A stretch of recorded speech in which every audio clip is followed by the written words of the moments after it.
Paljudel preestritel on niisugune kogemus, ka minul.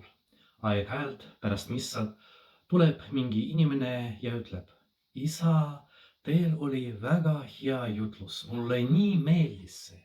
Ja kui preester küsib: aga mida täpselt sulle meeldis minu jutluses, siis inimene ei oska midagi öelda, ei suuda midagi öelda. Ta lihtsalt ei mäleta. Ma ei usu, et paljudel inimestel, kes niimoodi käituvad, on mingi eesmärk. Nad tahavad meelitada preestrit, tahavad midagi saavutada, tahavad, et see preester teeks midagi nende jaoks. Ei, võib-olla tõesti neile meeldib seda, mida ütleb preester jutluses. Aga sellest võib-olla ei ole mingit kasu. Tuletan teile meelde, et ka Jeesuse Kristuse kuulajad Natsareti sünagoogis alguses mõtlesid tema jutluse kohta.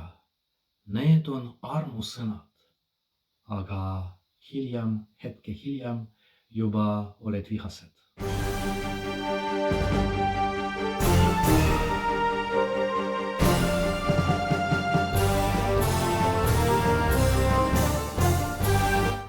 Püha apostel Jaakobus kirjutas: olge sõnategijad ja mitte üksnes kuuljad, pettes iseendid.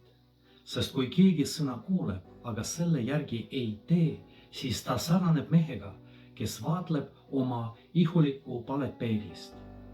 Ta vaatles ennast, läks minema ja unustas varsti, missugune ta oli. Kui me kuulame jutluses ja kui meile meeldib see, ei piisa sellest, et me isegi mäletame, millest oli jutt. Pühapäeval ma rääkisin paljude inimestega, no mitte paljudega, aga mõnedega, ja need ütlesid mulle: meile väga meeldis Nuntsiuse jutlus. Ja nad isegi rääkisid sellest, mida meeldis neile.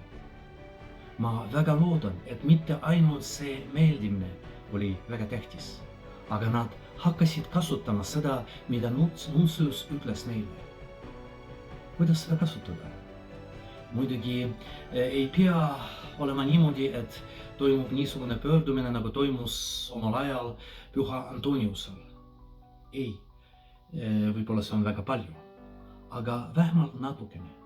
No näiteks, kui me kuulame jutluses, see oli ka mingi jutlus, mida te kuulsite paar nädalat tagasi, et me kõik peame lugema piiblit.